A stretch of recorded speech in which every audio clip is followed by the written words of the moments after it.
नमस्कार। जय जय राम, जय सिया राम, जय हो बागेश्वर धाम सरकार, जय हो हनुमान जी महाराज। आखिर एक माँ जिसका इकलौता एकमात्र एक ही बेटा था, लेकिन उस माँ ने अपने ही बेटे का कत्ल कर दिया, अपने ही बेटे को जान से मार दिया। आखिर उस माँ ने अपने इकलौते बेटे के साथ में ऐसी हरकतें क्यों किया? बहुत ही दर्दनाक और बहुत ही ज़बरदस्त हैरान कर देने वाली कहानी है, इसलिए आप इस वीडियो के अंत तक बने रहिएगा। मुझे पूरा विश्वास है कि यदि आप इस कहानी के अंत तक बने रहते तो आपको ज़रूर कुछ ना कुछ ऐसी नई चीज़ें सीखने को ही मिलेगी, क्योंकि हर वीडियो के माध्यम से मैं कुछ ना कुछ ऐसी ज्ञानवर्धक मैं बातें बताता हूँ जो वास्तव में आपके जीवन में काम आने वाली होती है। तो बस चलिए हम लोग इस कहानी को भी बिना देर किए शुरू ही कर देते हैं। तो एक बार की बात है कि एक गांव में एक छोटा सा परिवार, जिस परिवार में एक पति और पत्नी और उसका एकमात्र इकलौता एक बेटा था। वह बच्चा छोटा था, लेकिन जो पति था बेचारा बहुत ही हीर धीर था, बहुत शांत स्वभाव का था, बहुत ही अच्छे दिलों का था। लेकिन जो उसकी पत्नी जो थी ना, बहुत ही तेज तरार वाली थी, हमेशा हर किसी से लड़ाई झगड़ा करती रहती थी। गांव महल के लोग, अगल बगल के पास पड़ोस के लोग उससे परेशान ही रहते थे, जिससे देखो तब बिना मतलब का ही लड़ाई कर लेती थी। लोग उससे बातें करना तक नहीं चाहते थे। लेकिन वहीं पर जो उसका जो पति था ना, बिल्कुल इसके उल्टा स्वभाव का था। वह अपने पत्नी का झूठ, अपने पत्नी का तेज तरह से बातें करना, लड़ाई झगड़ाई करना, सारे के सारे चीज़ें जानता था। वह जो अपने पत्नी को हमेशा मना करता था कि ऐसे काम मत करो, ऐसे जुबान का प्रयोग मत करो, हम नहीं चाहते कि हम अपनी गंदी जुबान का प्रयोग करके किसी दूसरे का दिल दुखाया जाए। ऐसा काम करना बहुत ही गलत होता है। तुम मेरी पत्नी हो, इसलिए मैं तुम्हें समझा रहा हूँ, अभी भी समय है, सुधर जाओ, किसी दूसरे का दिल मत दुखाओ। लेकिन वह पत्नी अपनी ही बातों में मानने वाली। इसका जो पति था, हर वह नेक काम करता था।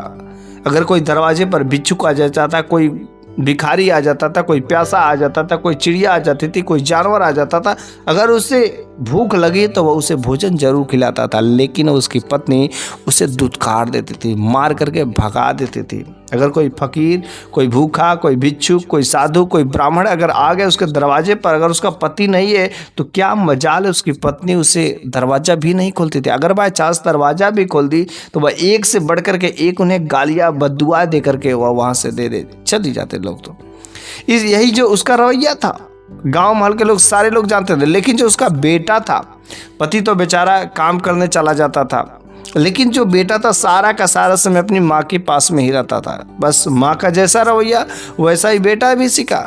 माँ जो अक्सर जो अपने बेटे को यही सब सिखाती थी, अगर कोई मारपीट करता है तो तू उसको भी मार, खूब दबा के मार। कोई लड़ाई झगड़ा करता तू कैसे छोड़ दिया। ऐसे जो अनेक प्रकार के जो लड़ाई झगड़े वाले सीन होते हैं, हर चीज़ वो अपने बेटे को भी सिखाती है।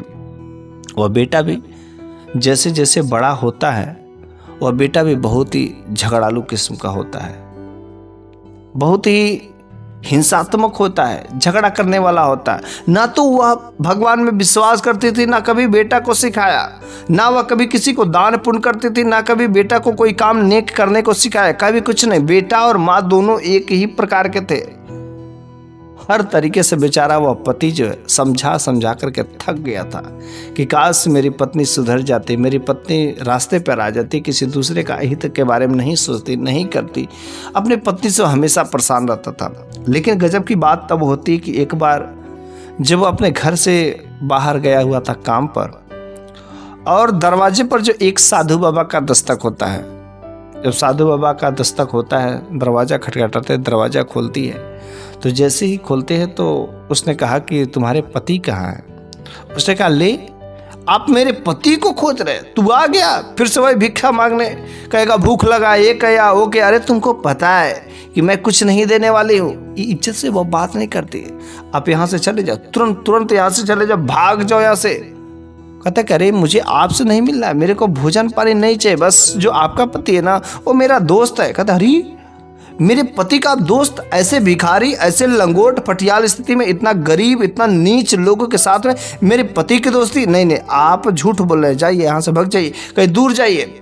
वह बार बार कोशिश करता है कि बस कुछ समय मेरे को यहाँ पर रहने दीजिए, अपने पति से मुलाकात करवा दीजिए। लेकिन वह महिला, उसकी जो पत्नी रहती है, उसे धुतकार करके उसको वहाँ से भगा देती है। फिर वह जा करके एक जो है पेड़ के नीचे बैठे रहते हैं। लेकिन उसी गांव में एक और उसके घर के सामने घर था। वह जब दोनों पति और पत्नी सामने वाले घर के लोग देखते हैं तो एक साधु बाबा जो काफ़ी समय से बैठे हुए हैं, वो पति और पत्नी उस साधु बाबा को अपने घर पर बुलाते हैं तो कहते हैं कि आप मेरे घर पर पधारिए और आपको भूख लगी होगी, जब लंबे समय से बैठे हुए हैं।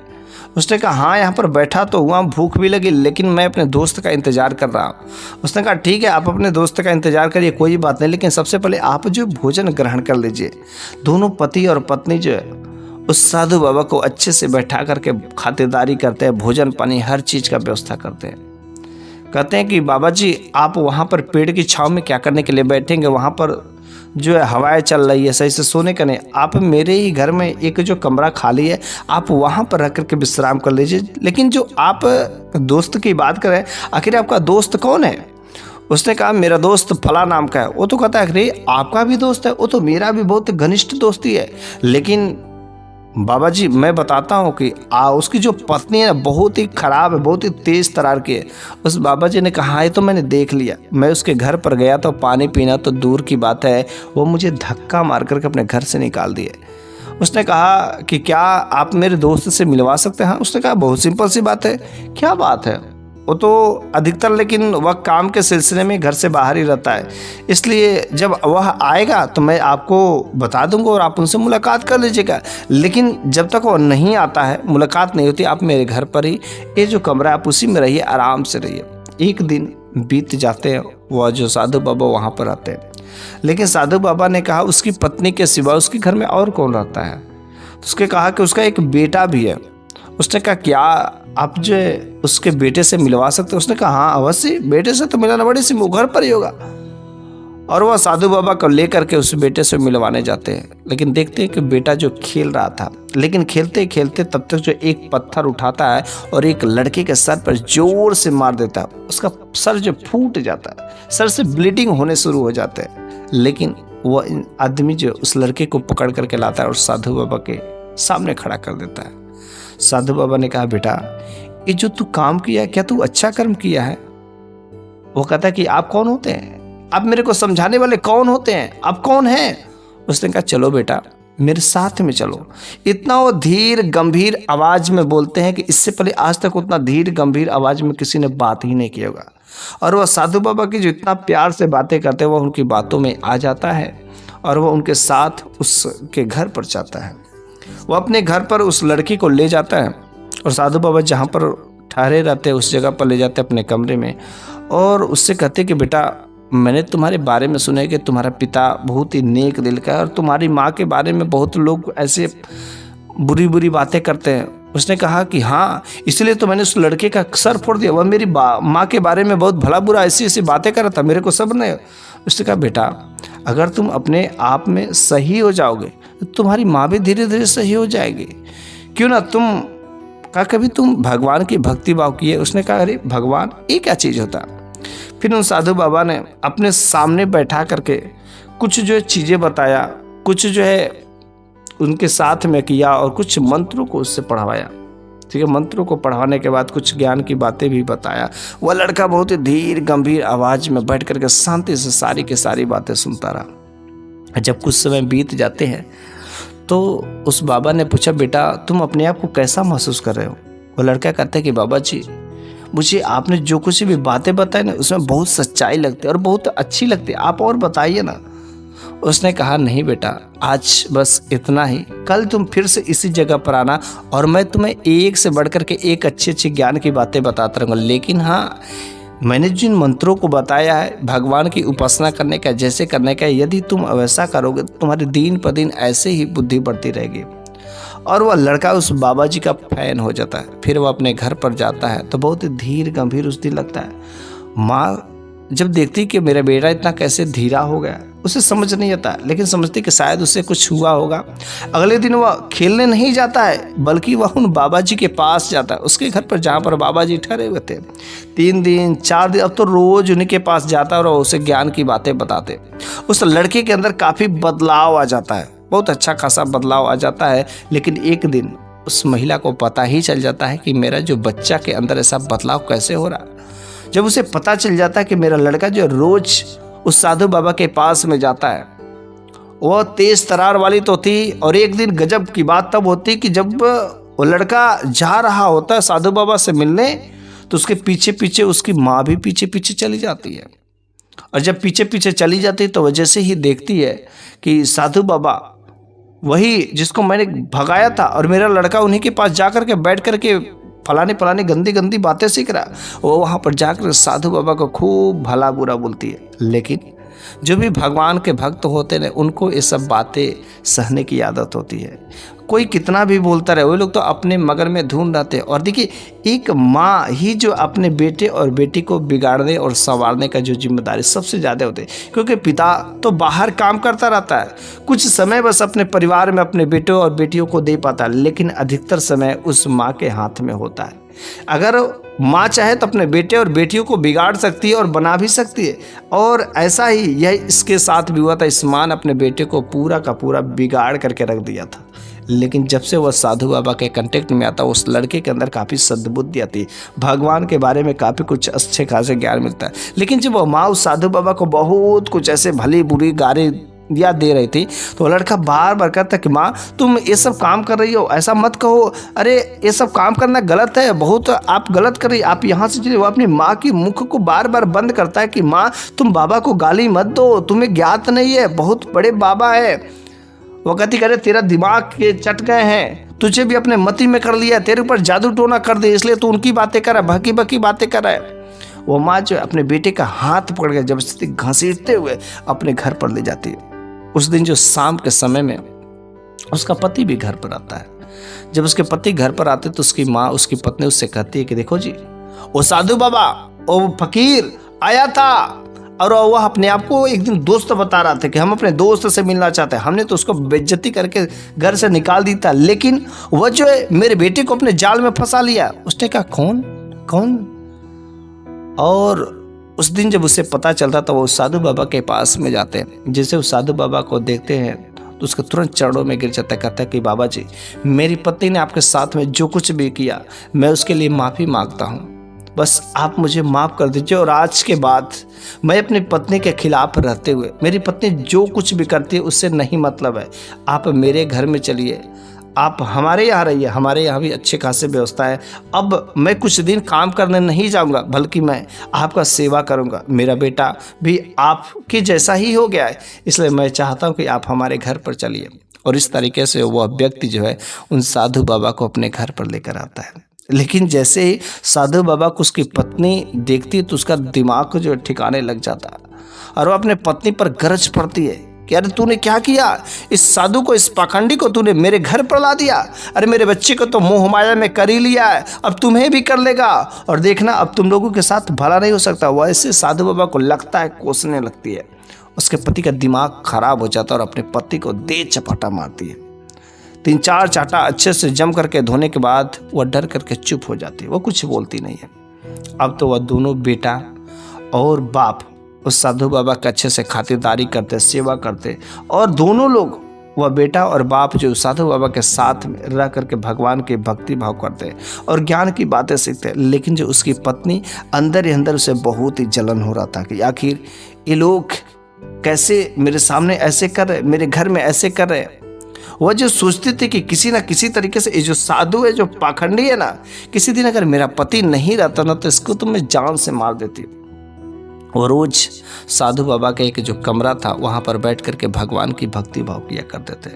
वह बेटा अब तो जो वह काम नहीं करता था, वह उसको जिम्मेदारी भी समझने लगा। वह उन बच्चों के साथ में खेलना कूदना बंद कर दिया। बच्चे आते थे बुलाने कभी कभी, लेकिन वह लड़का बिल्कुल ही खेलना कूदना बंद कर देता। बस उसे तो भगवान की भक्ति भाव में मज़ा आने लगता है। वो उन लड़कों के साथ में मना कर देता कि मेरे को नहीं खेलने जाना है, मुझे जो चाहिए था मिल गया है। वह घर के सारे कामकाज को जिम्मेदारी जैसे समझने लगता है। वो महिला, उसकी जो माँ देखती है सारे के सारे बदलाव अपने लड़के के अंदर में, अपने बच्चे के अंदर में देख करके उसका दिमाग हमेशा ख़राब होता रहता है। ये जो पाखंडी है, साधु है, मेरे बेटे को अपने मोह में कर लिया, अपने जाल में फंसा लिया। कैसे किसी तरीके से अगर एक दिन साधु को मौका मिल जाए तो इसके पेट में मैं चाकू घोंप देंगे, ऐसा उसके मन में जो अनेक प्रकार के षड्यंत्र चल रहे थे बस उस साधु को ख़त्म करने का। और एक दिन उसके पति को बहुत इमरजेंसी काम पड़ जाता है, उसे जाना ही पड़ता है। वो रात्रि उस दिन नहीं रहता है और उस रात जो उसके मौका मिल जाता है कि बस आज साधु की लीला ख़त्म करेंगे, आज चाहे जैसे भी हो, आज की रात इसकी अंतिम रात होगी। और वह अर्धरात्रि जैसे होती है, जिस कमरे में साधु बाबा सोए हुए थे उस कमरे में वह चाकू लेकर के जाती है और उस साधु बाबा के पेट में घोंप देती है। लेकिन घोंपने के बाद कहती कि बस अब तू पखंडी, अब तू साधु बाबा तू गया, राम राम सत्य है, तू जा अब ऊपर भगवान की भक्ति भाव कर। लेकिन जब चाकू घोंपने के बाद जब उसका चेहरा जब देखती तो उसके होश उड़ जाते हैं, पैरों तले जमीन खिसक जाते हैं, क्योंकि वह साधु बाबा नहीं रहते हैं बल्कि वह उसका लड़का ही रहता।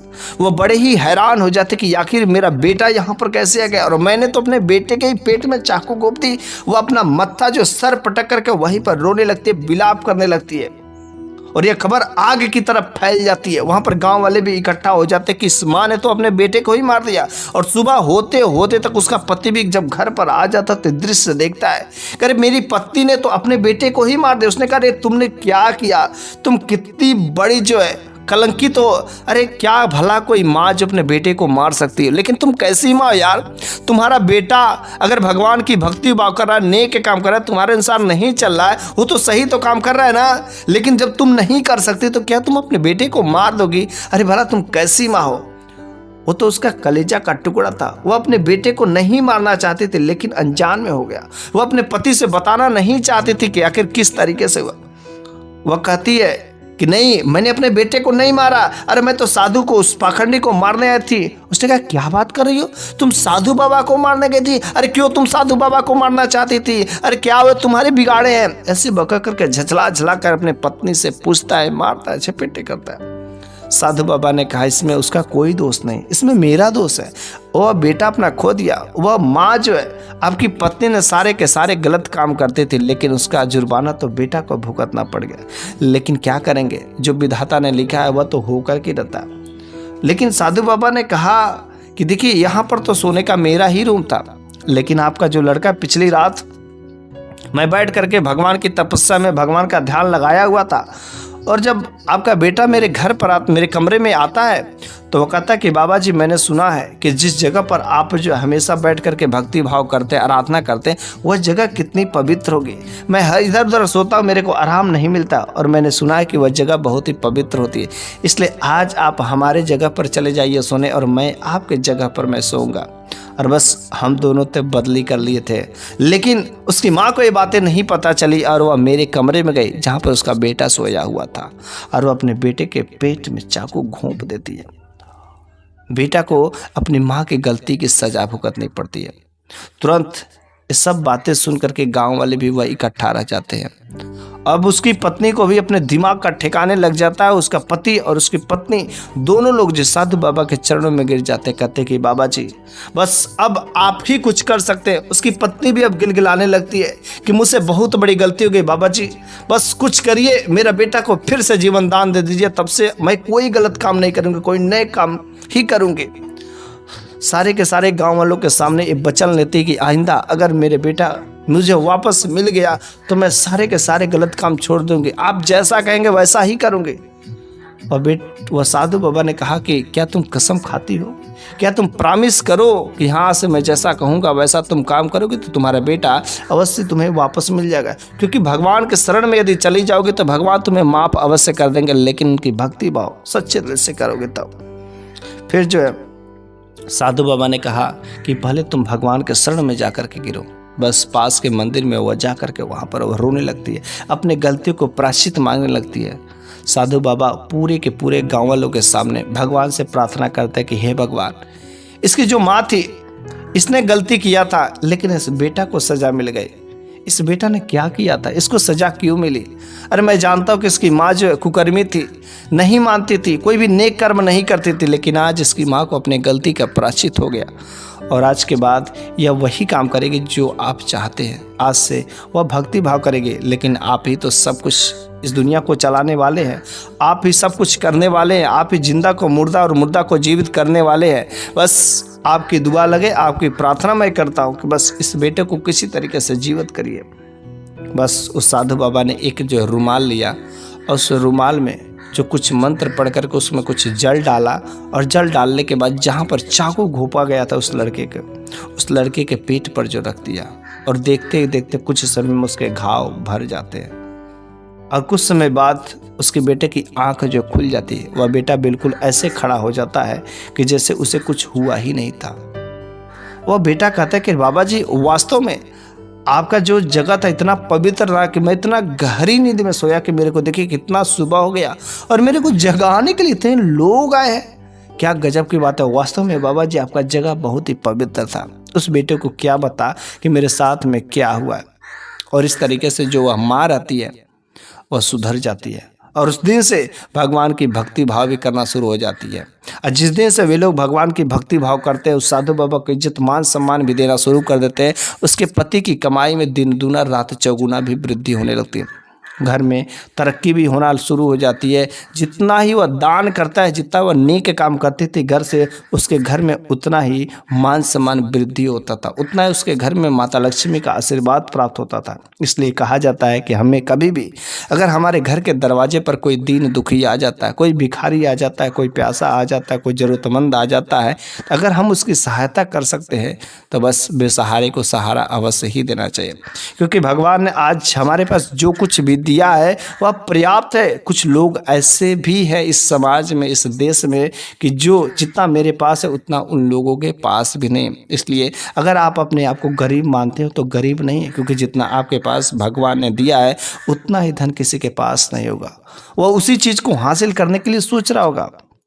इसलिए हमेशा जो है हमें उन जो है लोगों की सहायता करना चाहिए, बेजुबान जानवरों को सहायता करना चाहिए, भगवान की भक्ति भाव करना चाहिए, भूखे को भोजन खिलाना चाहिए, हर तरीके से वह नेक कर्म करना चाहिए जिससे हम जो भगवान की सेवा कर सकें। बस आज की तो यह कहानी यहीं पर समाप्त हो जाती है। अगले वीडियो में फिर से मैं एक नई शानदार कहानी के साथ में लेकर के हाजिर हूँगा। तब तक के लिए धन्यवाद।